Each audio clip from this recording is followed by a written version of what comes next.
واده دې کړی خو ژوند دې له ناخوالو، تکلیفونو، تشویشونو او جنجالونو ډک دی. پوهېږې ولې؟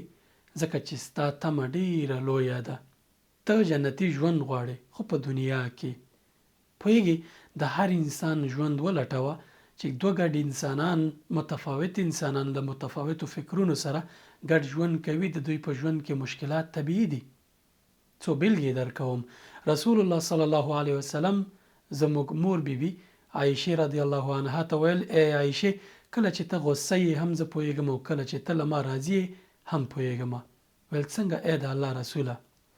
کله چې ته غصه یې، ته په د ابراهیم علیه السلام په نوم باندې قسم کوي. کله چې خوشاله یې، زما په نوم قسم کوي او وایي چې ورب محمد.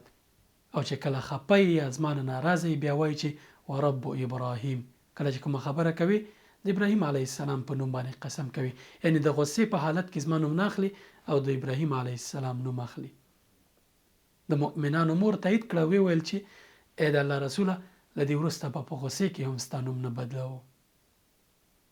ایوب علیه السلام میرمن یې بېلارې وه. داسې بېلارې چې ژوند یې ورتریخ کړی و.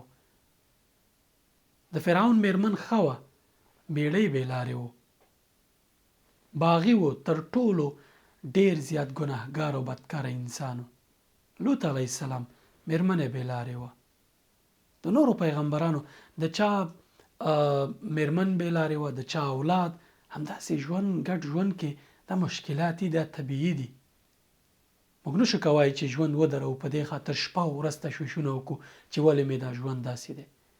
د بدلون هڅه یې وکړه، د ښه کولو کوشش یې وکړه. تاسې پوهېږئ د خیر شعال په نوم باندې د ګډ ژوند یو پوه او د شرعي علومو دکتور او د غاښونو ډاکټر هم دی. هغه په یوه لړۍ کې د ښځې او د میړه د ګډ ژوند په اړه لړۍ د ځوانان تربیه کوي. هغې کې وایي چې روزانه 3 اختلافه دا طبیعي دي. 3 ځل د میړه او د ښځې ترمنځ اختلافات را پیدا کېږي، جنجالونه را پیدا کېږي. 3 وارې طبیعي دي چې په کال کې تقریبا څه باندې شاوخوا 1000 کېږي. نو 1000 اختلافه په کال کې دا طبیعي دي. که تر دې هاخوا ډیر شو، بیا نو ژوند کې یو څه ستونزه شته چې باید ډیر زیات ورسره کار وشي چې هغه نورمال حالت ته راشي. 2 متفاوت انسانان یو ځای ژوند کوي، مشکلات به پکې نه وي. دا خو بیا تاسې جنتي ژوند غواړئ. دنیا کې خو مشکلات شته، تاویلې ماویلې شته. یو څه به ستا نه خوښېږي، یو څه به ستا د میړه نه خوښېږي، یا یو څه به ستا د میرمنې نه خوښېږي.